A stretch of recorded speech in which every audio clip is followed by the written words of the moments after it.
বানিও না। সামান্য স্যান্ডেলের ফিতা গাছা যদি ছেড়ে যায় মানুষের কাছে চাইও না, আল্লাহ রাব্বুল আলামিনের দরবারে হাত পাতো, রব্বুল আলামিন তোমার স্যান্ডেল কেনার পয়সা জুগিয়ে দেবেন। জোরে বলেন সুবহানাল্লাহ। যা দরকার তার কাছেই চাও, হাত তার কাছেই পাতো। ওই যে সম্রাট শাহজাহানের কথা আমি আপনাদেরকে শুনাই। ফকির একটা ঘুরতেছে সারাদিন, এক লোক বলছে যে আপনি এত, হে ফকির তুমি এরকম করে ঘুরছো সারা জীবন, বুড়া হয়ে গেছো খয়রাত করতে করতে, ছোটবেলা থেকে তোমার ভিক্ষা করতে দেখি, আর কতকাল ভিক্ষা করবে? করবোটা কি? বাচ্চার কাছে যাইতে পারবে, বাচ্চার কাছে গেলে এমন ভাবে দিবে, অনেক দিবে, নিয়ে কুলাইতে পারবা, তোমার আর জীবনে ভিক্ষা করা লাগবে। ফকির চলে গিয়েছে, কোথায় পাবো বাচ্চারে?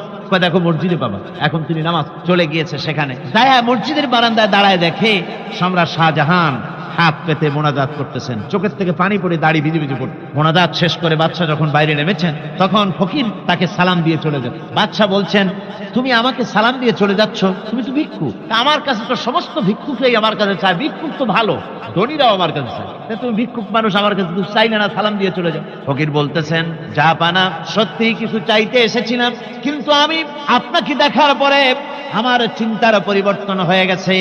আমি তাকিয়ে তাকিয়ে দেখলাম মসজিদের ভেতরে আমি চাইতে এসেছি দিল্লির সম্রাট শাহজাহানের কাছে। যেই সম্রাট, দিল্লির সম্রাট যার কাছে আমি চাইতে এসেছি, আমি তো দাঁড়ায় আছি কান্দি না, কিন্তু আমি দেখতেছি যার কাছে আমি চাইতে এসেছি তিনি যেন আবার কোন সম্রাটের কাছে আমার চাইতেও দারুণ ভিক্ষুকের মতো হয়ে চোখের পানি ফেলে ভিক্ষা চাইতেছে।